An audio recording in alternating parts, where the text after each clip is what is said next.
要重新去審視一下自己應該點樣去看待社交媒體呢一件事啦。當時嘅我係非常之彷徨無助啦，亦都係心情勁低落啦。不過呢段時間我係其實有啲無奈咯。Hello， 大家好，我係泳衫。咁今日呢條片咧，我已經諗咗一段時間拍唔拍啦，但因為我真係好想幫到有需要嘅大家，咁所以我最後尾都決定咗拍嘅。唔知睇緊片嘅你知唔知啦？我較早前我嘅 IG account 咧就被停用咗，亦都係冇預警啦、冇通知地就被停用咗。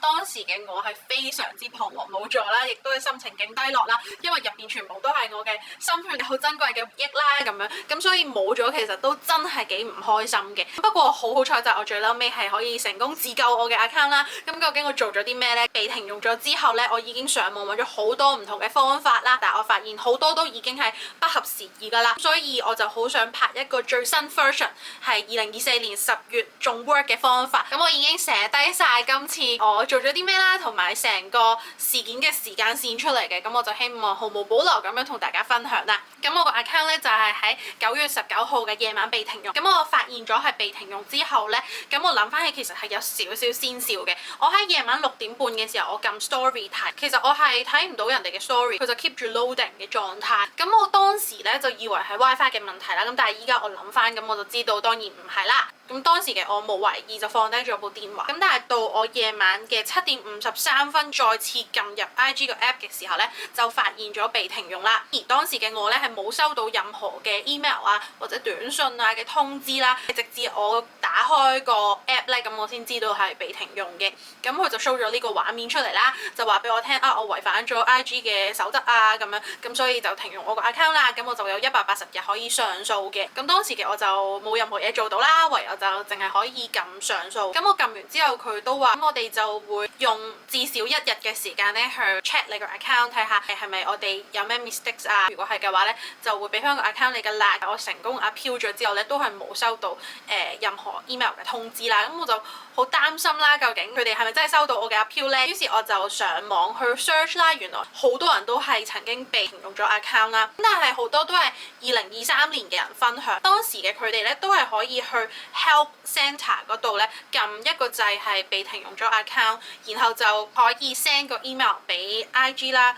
咁 IG 亦都會好快咧就有人去回覆你個結果㗎啦。我就跟住網民俾嘅 link 啦，但係我嗰啲都揾唔到真人嘅線上客服啦。咁我撳入嗰啲 link 咧，全部都係帶咗我去 help center 啦，但係就係冇一個位咧去俾我聯絡 IG 真人嘅，所以呢個方法就已經唔再 work 㗎啦。IG 官方表明你唯一可以做嘅咧，就真係淨係撳當時你畫面見到嘅上訴嗰一個掣。咁究竟仲有冇其他方法？跟住我就揾到第2個方法，咁就係 send email 俾呢一個 email address 啦，亦都係好詳盡咁樣去寫低我幾時被停用啊等等嘅資料啦。之後我又再上網 search 咧，發現原來呢一個 email address 咧已經係被停用咗好耐啦，因為原來好多人都係咁 send email 去呢個 email address 啦。咁 IG 覺得係已經俾人濫用咗呢一個 email address， 所以呢個 email address 咧已經冇人再管理㗎啦，即係你就 send 咗個空虛啦。點算啊咁樣啦？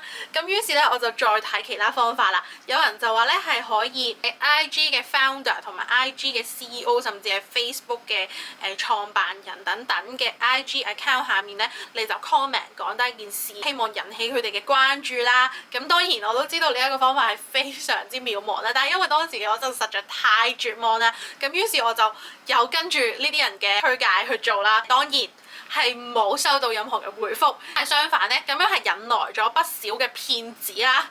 佢哋係 DM 我咧就話你個 account 被停用喎，你俾幾多錢咧，咁就可以幫你解封個 account 㗎啦咁樣。好，跟住第4個方法啦，就係我自己咧係有一個蛋糕嘅 page 啦，咁我就喺嗰個 page 度咧開咗個 post 啦，就講話 IG 被停用啦，跟住下面有中英文咁樣去交代成件事，就希望睇到呢個 post 嘅人咧就幫手喺下面 tag 翻 Instagram， 因為越多人 tag Instagram 咧，咁可能就會引起 Instagram 嘅關注啦。咁但係我自己又唔係咩 KOL 啊，又唔係明星啊咁樣啦，咁所以我嘅號召力咧當當然係低到冇得再低啦。所以呢一個方法其實都係冇用嘅。講完晒全部冇用嘅方法之後咧，亦都可以講下點解我咁驚咧？有人話啊，咁你靜靜地等咪得咯，即係佢審查完你冇事就會俾翻你㗎啦咁樣。因為我上網咧又有啲人講到好恐怖嘅，就係話如果30日 Instagram 都冇俾翻個 account 你咧，咁你個 account 就會永久 disable 㗎啦咁樣啦。亦都有人講話啊，你唔可以日日登入你個 account 去 check 嗰個 status 㗎，因為你登入得越密咧 ，Instagram 就會覺得你係俾人 hack 咗個 account 或者俾人盜用咗個密碼啦，咁所以亦都會延遲解封你個 account 嘅。所以我係進退兩難，因為我係冇收到任何 email 通知我審查嘅進度，咁我唯一可以知嘅咧就係我不斷登入我自己嘅 account， 喺我咁彷徨無助之際咧，我就突然之間揾到一條 link 係可以俾我最接近聯絡到 IG 真人，去幫我解決呢一個問題嘅。之後咧，我係揾到第二條 link 都得嘅。咁而呢兩條 link 咧，我都會放喺下面 info box 啦。咁有用嘅咧就隨便攞去啦。咁講翻第一條 link 先，入到去咧，你就會見到你要揀一啲選項嘅。首先第一條問題話邊一個最能貼切描述你嘅問題咧？你係要揀資料存取權限，然後佢就會彈咗下面一條問題出嚟啦。我們該如何協助你處理你的資料存取權限申請？咁下面咧係有7個選項嘅，但係咧你淨係可以揀最尾嗰3個。I have an Instagram account but I can't access my data 啦。I have an Instagram account but I can't find the information I'm looking for。同埋 I don't have an Instagram account and I want to access my data。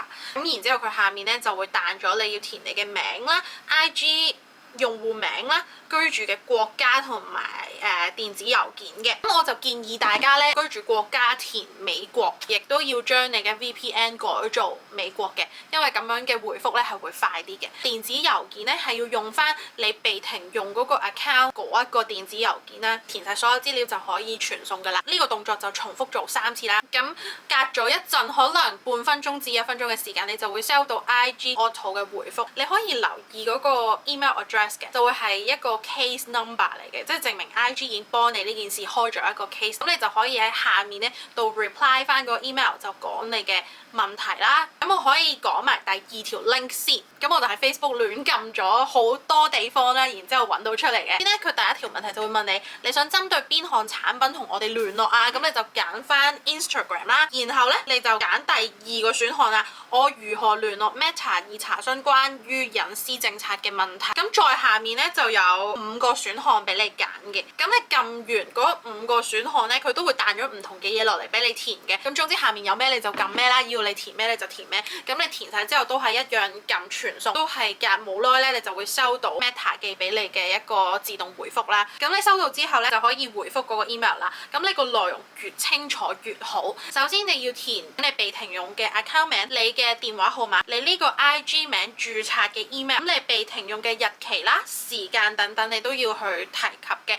然後咧就用你嘅寫作能力，你就要寫到自己有幾慘啦，你冇咗呢個 account 咧對你有幾大影響啦等等。仲有一樣好需要講嘅咧，就係你係冇違反到 IG 任何條款啊，又或者係一啲 guidelines 啊，建議個態度咧就要盡量誠懇啲啦，有禮貌啲啦咁樣。咁我 share 嗰2條 link 入邊咧，總共就有8個選項俾你收到 IG 嘅自動回覆嘅。咁所以你可以 copy 咗你 draft 嗰個回覆啦，咁你就回覆翻嗰8封 email 啦。我都 send 咗起碼3至4次啦，咁即係32封 email 左右啦。但係咧，我 total 咧收到回覆咧都淨係收到2至3次回覆嘅啫。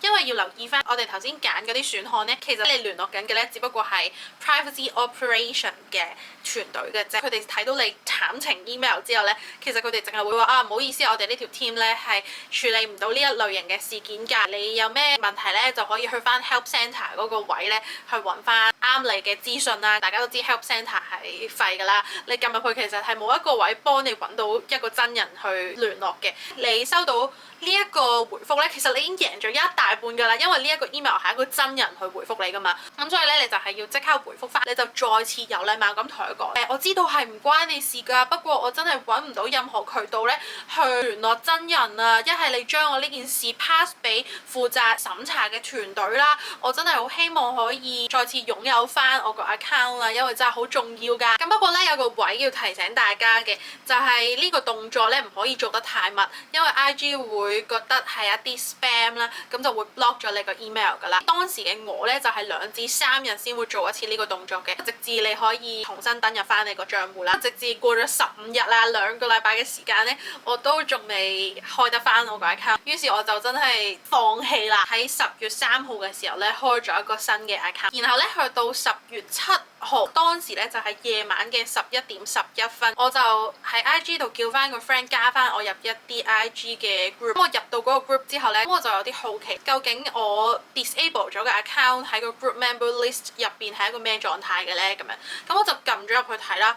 點知我係睇到一個好正常嘅畫面嘅喎，我係有 icon 啦，有用戶名啦，咁我就覺得好奇怪啦。如果我 disable 緊嘅時候咧，係會冇 icon 啦，跟住變咗係 Instagram user 咁樣，就會冇 username 嘅。於是我就撳咗入去嗰個 account 入邊啦，一撳入去我就睇到晒我個 account 嘅所有嘢咯，好驚訝，我成個呆咗啦，跟住就大叫啦，我就即刻登入翻我個 account 睇下係咪解封咗，然後真係解封咗咯。可以重點講一講嘅咧，就係我頭先教大家做嗰個 send email 嘅動作咧，我係真係10月7號嘅晏晝1:47係做咗一次呢一個動作，而當晚嘅夜晚11點咧，我個 account 就解封咗啦。咁所以我覺得係關事嘅，即係我覺得係有用嘅，因為我呢個動作都做咗30幾次，點都會引起咗少少關注嘅。好，咁呢一個就係我成個自救自己 IG account 嘅過程啦。唔知幫唔幫到彷徨無助緊嘅你咧？咁我都希望可以幫助到。咁雖然我最嬲尾攞翻個 account 咧，我真係好驚喜啦，好感恩。不過呢段時間我係其實有啲無奈咯，因為我係由被停用 account 開始咧，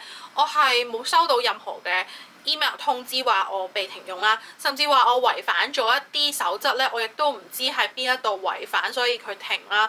跟住到真係解封咗啦，我都係靠自己嘅好奇心撳入嗰個 group member list 度睇，我先發現自己係已經被解封啦，冇人通知過我已經解封咗。咁不過呢件事咧都令我有去反思自己用社交媒體嘅一個態度啦。咁我 total 咧就係被停用咗19日。由我被停用嗰一日開始咧，其實我嘅情緒都幾低落嘅，亦都係覺得自己呢段時間係比較煩躁咯。一嚟啦，我覺得我冇晒一啲珍貴嘅回憶啊記錄啦；二嚟咧就係平時你會慣性就係一開電話就撳 Instagram 去睇，但係被停用嘅時候你冇得咁樣做咧，你就會攞住個電話又唔知做啲咩咁樣。嗰一下我就意識到其實自己係咪平時都太過依賴社交媒體咧，都覺得係要重新去審視一下自己應該點樣去看待社交媒體呢一件事啦。係咯，咁呢個就係一個被停用咗 IG account 之後嘅少少反思啦。呢一條片咧亦都冇太多嘅